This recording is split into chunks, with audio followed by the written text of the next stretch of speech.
So why did you choose Union College?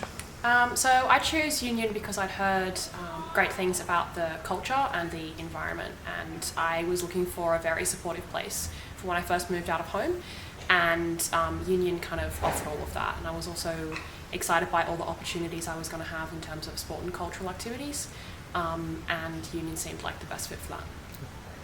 Could you describe what a typical day at Union looks like for you? So a typical day would be get up, have a bit of a slow breakfast out on terrace. It's nice to sit outside with your friends and share a meal together. Get in, do some uni work, maybe go to a lecture or a lab.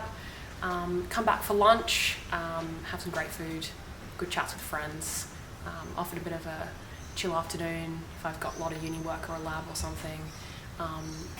And then off to spectate a sporting event or a cultural activity or something as well, around dinner time, and then often chatting with friends, get some uni work done. So it's very flexible in terms of what you can do. Lots of time for uni, lots of time at meals especially to spend with friends and support the college as well.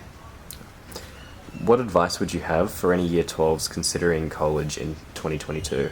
I would say absolutely go for it. It's one of the best opportunities that you'll ever get. It's just so incredible. And if you do get the chance to come to Union, throw yourself into everything. Have a go at the sports, even if you've never done them before. That's what's so great about Union, is that anyone can just have a go at the cultural and the social things. And it's just a great place. So just throw yourself into it and take every opportunity you can get. What is your favourite memory from your time at Union? I think my favourite memory is just having those lunch times and those breakfasts, especially with friends, sitting outside and just chatting with people. So like no particular memory, but just collectively those chances to slow down for a minute away from the stress of uni and spend some time with some good friends with some good food.